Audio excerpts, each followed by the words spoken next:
Got our calisthenics out of the way for the morning. Lovely. Thank you, Beth. That was a lovely song. Good morning, friends. I want to extend a warm welcome to you today.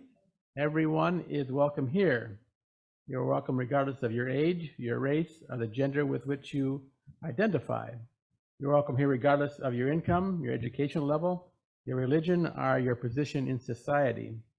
You are welcome here regardless of who you love or who you vote for. You are welcome here regardless of the regrets that burden you or the mistakes that you have made. In this beloved community, we support each other in the sacred task of becoming, celebrate the transcending mystery of life, and rely on the transforming power of love. In this community, we honor and revere the words of the great teachers such as Jesus, the Buddha, and Confucius. It is, however, the task of every UU to be their own Buddha, their own Jesus, their own Confucius. It is our work as a community to walk with each other along the pathways that lead towards happiness, compassion, and life fully lived. And while we are a safe harbor where there is solace and healing, we are also a launching pad from which we are propelled into the tumult of life to live courageously, justly, and lovingly. In this sacred place, we create the structures that lift up the downtrodden, set the captives free, and heal the brokenhearted. Here we have learned that to be fully human is to be fully divine, and that with a little help from our friends, we can each tell our own unique story. And now Brett will bring us our welcoming words. Good morning, everyone. We have put together quite a service for you. We've got quite a variety of things today. We are going to be combining Transgender Day of Remembrance with World AIDS Day, along with Gloria's Normal Fabric of Life. And hopefully that's going to go fine for everyone. And we're also going to be honoring extinct species. There'll be they'll mostly be mentioned in the Story for All Ages. And as we look at the Story for All Ages, it's not exactly accurate. It's very a basic story for children.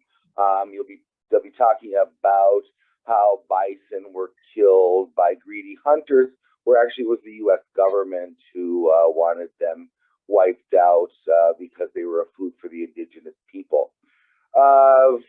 We are also having an in-gathering service today.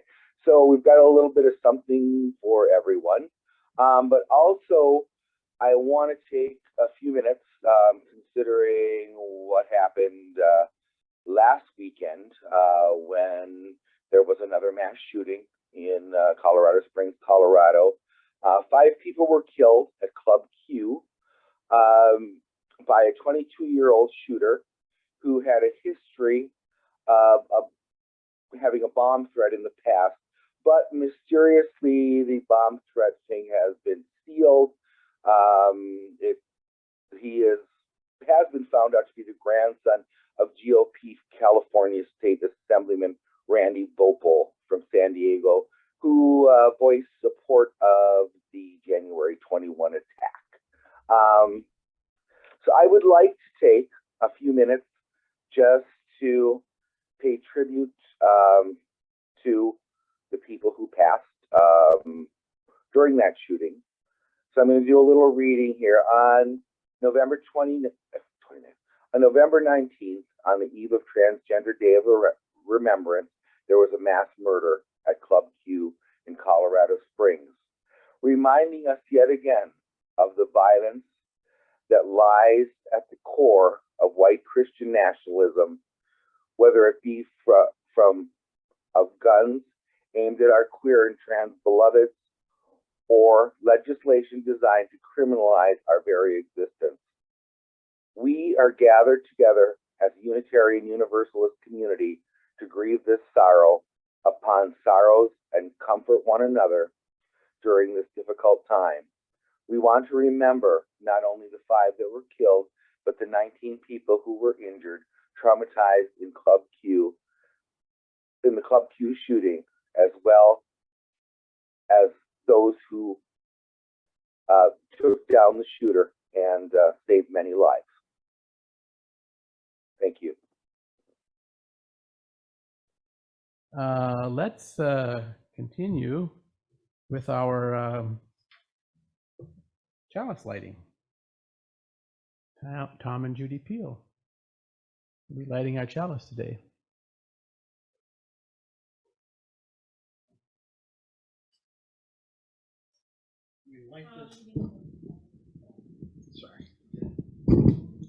We light this chalice and declare that we are the light as we seek meaning together. Thank you, Tom and Judy. Amen to that reading. I'm going to be speaking a bit about the Transgender Day of Remembrance. Dorothy will be speaking about the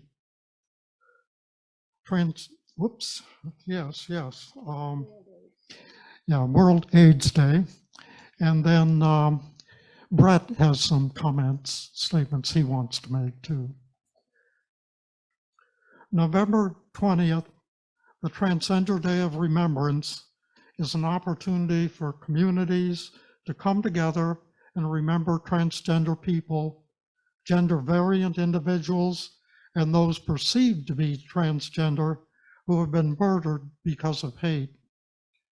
The Transgender Day of Remembrance was started in 1999 by transgender advocate Gwendolyn Ann Smith as a vigil to honor the memory of Rita Hester, a transgender woman killed in 1998.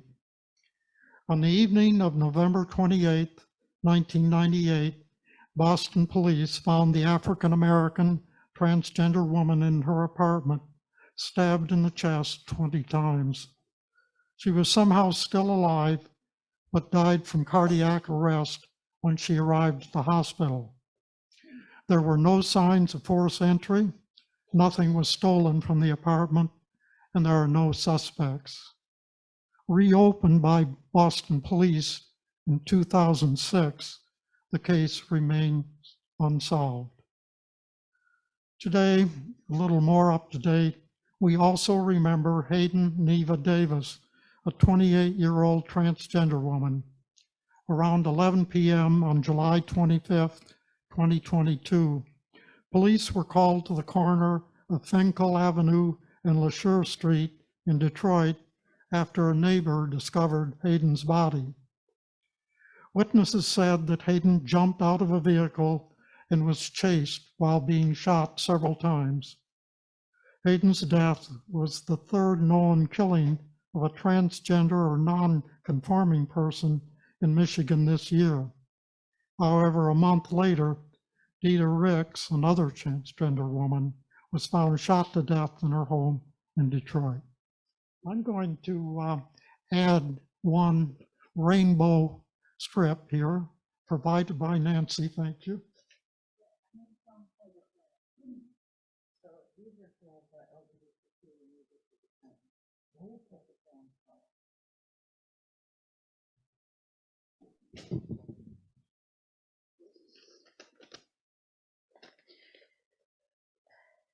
I know there have been hundreds of people who died of AIDS, but we will recognize a few of them.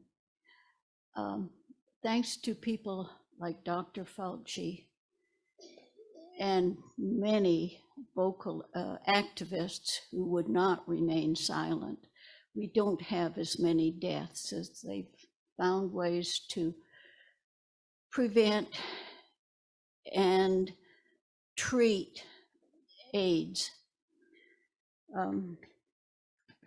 Since 1988, December 1st has been designated World AIDS Day, an opportunity for people to unite in the fight against HIV, to show support for people living with HIV, and to commemorate those who have died with AIDS-related illness.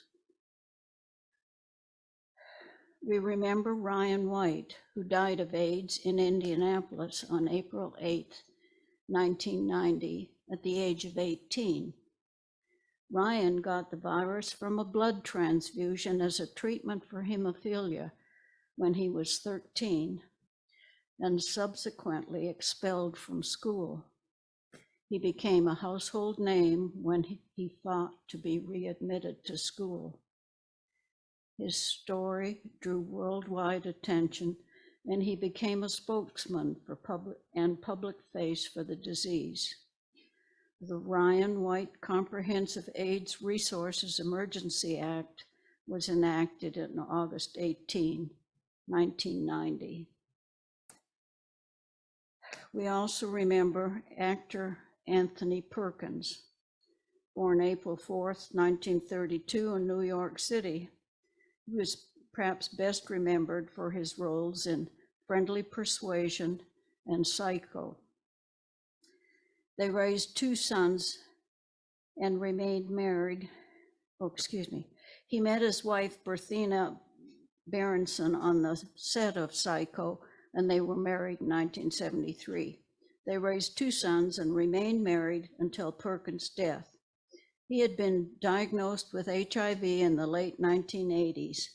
While he kept it secret, he worked with the project Angel Food, which provides meals for homebound people with HIV. He died from an AIDS-related illness in September 1992. In a statement released shortly before his death, he said, "There are many who believe that this disease is God's vengeance, but I believe it was sent to teach people how to love and understand and have compassion for each other."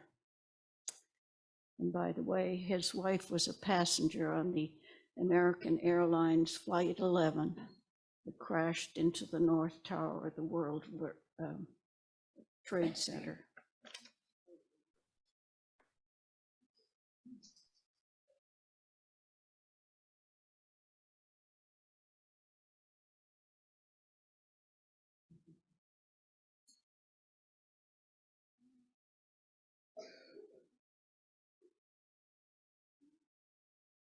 Gloria, Yeah. do you think we could say what is it that we normally say? And it's out of my brain when we weave these things in for the 2 that Charles and Dorothy have weaved in. Say this, do the words we always do, presente. Yes. Well, yeah, but he told me that this was going on.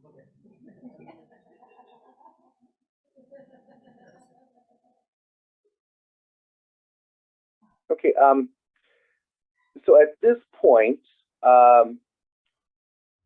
we're going to open things up for the congregation. If the congregation knows someone who has died in trans violence or knows someone who has died of HIV, can weave something in.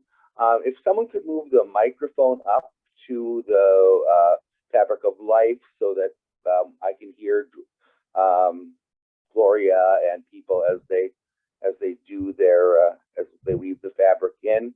I'd also like Nancy to come up. I have some people that I'd like to weave in. I could, unfortunately, AIDS has touched my life way too many times.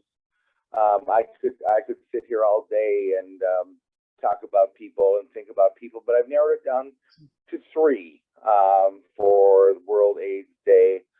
3 people who have touched me in a lot of ways. AIDS not only came into my circle of friends, AIDS came into my home. So I'd like to start with the first person who with AIDS who touched my life, Anthony Mitchell. Anthony Mitchell was born in Benton Harbor, became a physician's assistant, moved to Florida, and then as he became ill, he returned to his family home. Family was a very conservative religious family, and I can't say how much I admire them for saying, hey, this is my son. None of this matters. I'm taking my son home, taking care of him, and they made sure he got the best care possible and was able to stay home as long as possible. I was a part of his care team, was kind of my inspiration. Really love, and I do love private duty nursing. Did a lot of private duty for Tony. And he died in, I believe, 1988. It was 88 or 89 when Tony died. And I would like Nancy to weave a fabric in the fabric of life. Would you like us to say presente after that person? Yeah. No, I can't hear you real well, but I think you're saying. She was just saying, should we all say presente together? Oh, now? yeah. Okay. That would be great. Presente. Then I have a dear childhood friend, Gregory Manara, also known as professionally as Ferranda Lanai. Greg and I, as well as my best friend Susie, we played together for years. Greg was always full of life and joy, had a wonderful imagination, and loved to perform. He always wanted to go, and in my parents' basement, they had a curtain across the back, and he always wanted to go and play downstairs and have that be his curtain and his stage, and he would perform for us. Unknown to me, I always thought his life was fun because he was so fun. He lived a very horrible life. It's all documented in a book by his sister Wendy Manara, who wrote Silence of Shame. It was the #1 indie book of 2020. Learned a lot that I didn't know, but like most of our children, Greg, when he graduated high school, left home with no contact with anyone, including his family.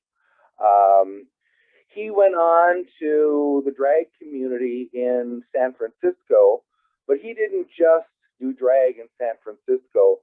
He was voted the absolute empress of San Francisco, the 32nd. He was the 32nd Grand Empress of San Francisco for a year. I know nothing about drag. It's just, not that I haven't tried everything. I maybe did that once, but anyway, he was a professional performer. He also had some television spots. I know he had a spot on Abridged and one other show during his time in California. His sister Wendy, who he lost contact with all his family, was one of the producers of the Nash Bridges show, and they met up when he was a guest star. And luckily, toward the end of his life, he did have his sister Wendy in his life. And he died in 1998. Moving it closer to home. But that's for Gregory. Yeah, that's right. We got to do Gregory. I'm sorry. Gregory Presente.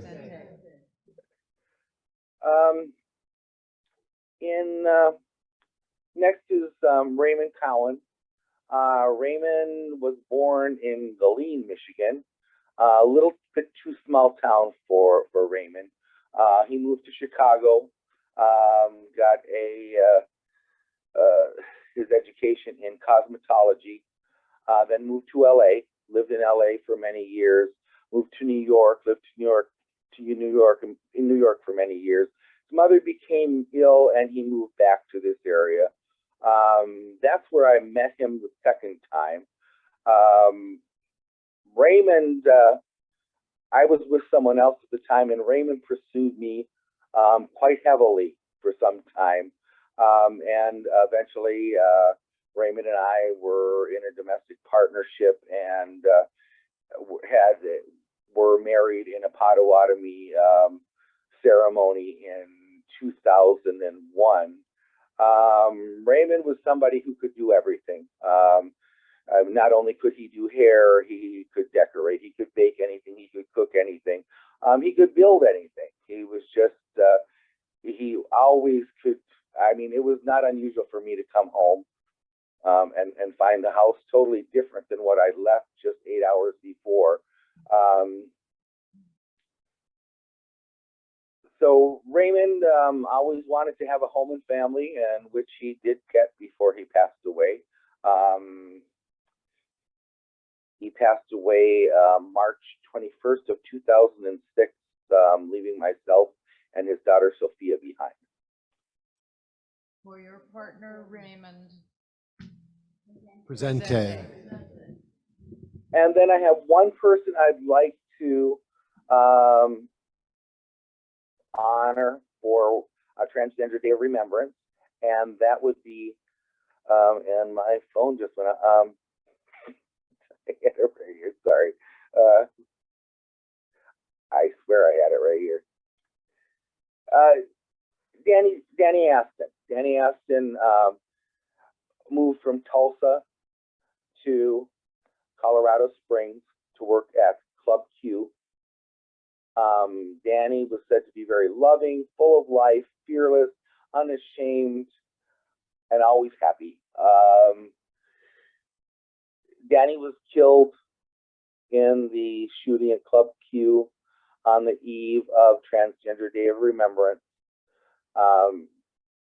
May we remember him not for his death, but for who he was, happy, fearless, unashamed, and full of life. For Presente. Danny, Presente.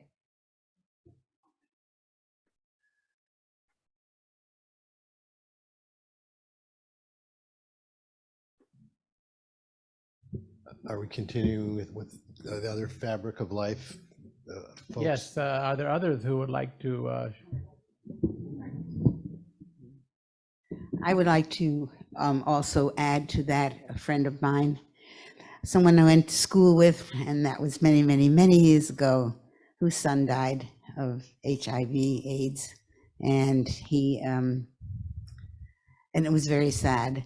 And I'd like to remember him. His name was Gregory. He was a sweetheart of a man, and so presente. Presente. And I would also like to say to everybody that this is something that I like doing once a month, because there are so many times that there are people that we would like to remember, and we don't think about it very often. And it is important for us to know that not only are we alive and well and doing wonderful things, but there are people who are suffering from such things as AIDS and other that relate to it. And it's kind of sad, but we have to be there for them all the time. I came across a poem that I would like to read to us. It's just part of a poem, and it comes from the Prophet by Khalil Gibran. And my memory is fading for some reason. I can't imagine why. So I have to read it. And where there was a time when I could read a whole script and it would mean nothing. The poem is, I think I even have to wear glasses now.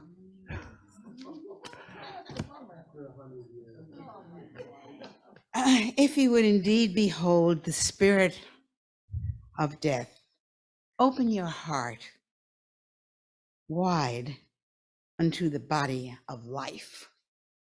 For life and death are one, even as the river and the sea are one. And as I am closer to death in many ways right now, this means a lot to me to know that I don't know anything, but I'm happy to be alive and to be here with everybody, because that is important. And if there is anybody who would like to remember somebody they love, I would certainly like to have them share right now. Okay, okay.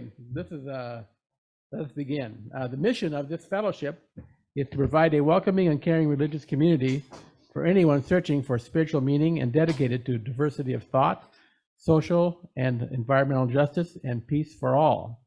This morning, we are honored to welcome into our fellowship friends who have found our religious community meaningful, nurturing, and challenging, and have decided to become members. So, will Membership Committee Representative Harvey Johnson and Board Representative Joan Guilfoyle, who is on Zoom today, come forward? Is there any way we can make, yeah, okay, we're gonna do that. Will those who have recently signed as new members or who will be signing today, please come forward? So are there? We have 4 in the room, yes. We have the book, the members' book here. Most recently, a year ago, we were kind of stumbling through COVID. A year ago, approximately, Bridget Lorenz signed, Liz Goodwin, Vicki Thomas, Nancy Gilpin, Clark Gilpin, Vanessa Salmon, and Candace Elders. This was a year ago, and we will sign these 4 in shortly. I would like to formally introduce to you the new members of Berrien UU Fellowship. We have Tom Peelle here on my left, Judy Peelle, Patrice Grant, and Leanne Thomas. Before we continue, I'd like to extend an invitation to anyone who as well in this room has been, or I guess on Zoom, has been considering membership and who has moved to do so today. It's not required. Please come forward to sign our membership book, which is what these 4 will do in a moment, and join the other members in today's celebration. Great. Now we're going to hear from Joan on Zoom. Yes, everyone. Hello. As president and chair of the Berrien Unitarian Universalist Fellowship right now, I want to welcome, and it is my deepest pleasure to extend to you a welcome to this wonderful community. This is a happy and significant occasion for all of us today, and we offer you this chalice pin as a symbol of this moment and as a symbol of your days and years to come with this community. Harvey's going to hand you the bags, I believe, which has the pin and other things in there that we hope you will enjoy reading and absorbing.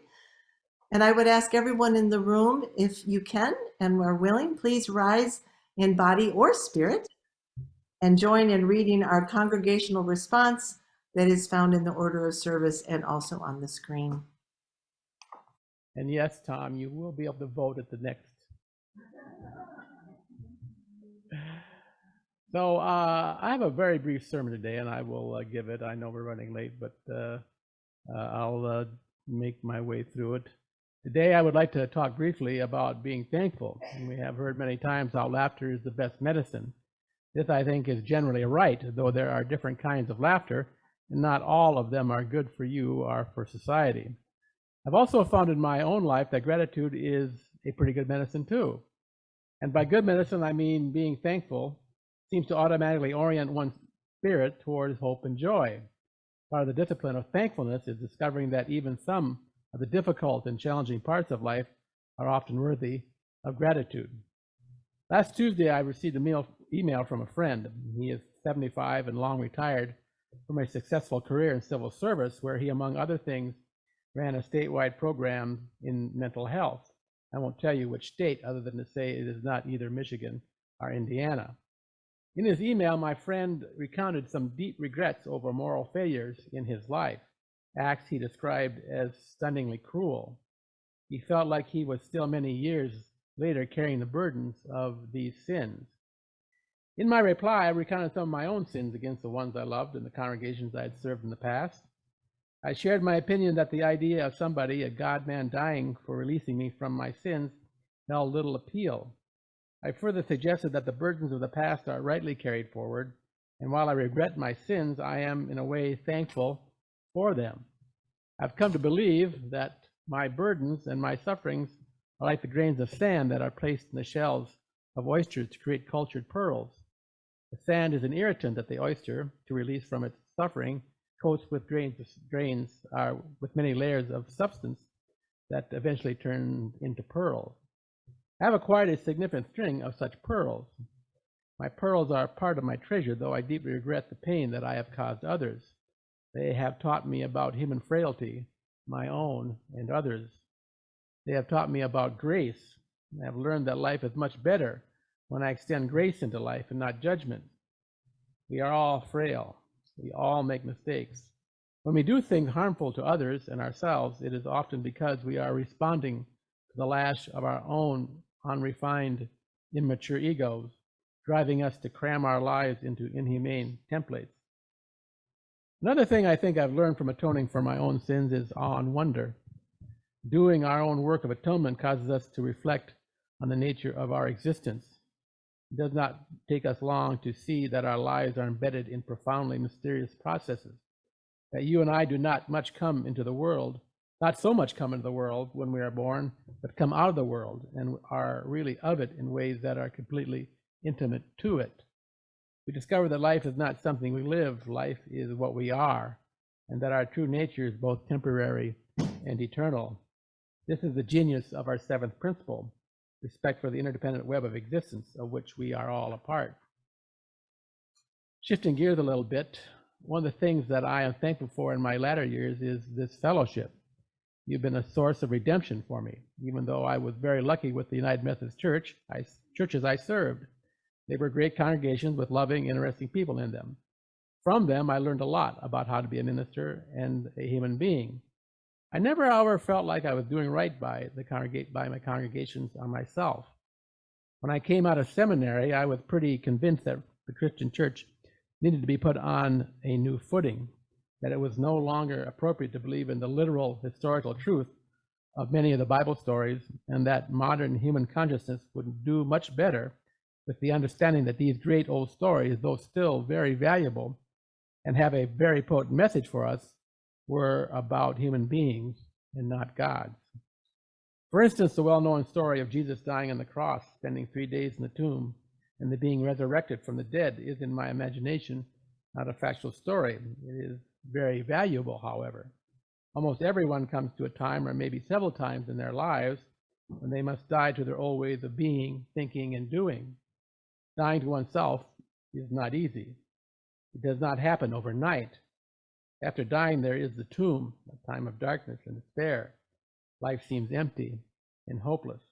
And I might think that it seems empty and hopeless no matter how successful you are in your career, no matter how loving your family is, and no matter that you are made Man of the Year by the local Kiwanis Club. But time passes, and sometimes something inside us knits together a new way of being. Then one day, new being bursts forth, and it is resurrection time.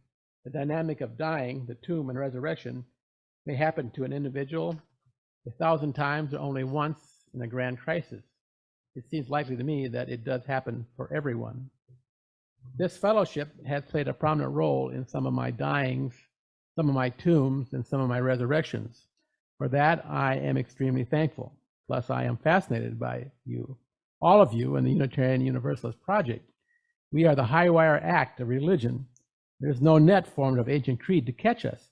We are up here trusting that the stirrings of our own hearts, the reasons of our own mind, and the support of this community are a sufficient basis upon which we can build our lives. It really is breathtaking to be a part of this congregation. That is why I am so thankful for all of you. Let's take a moment now to meditate briefly.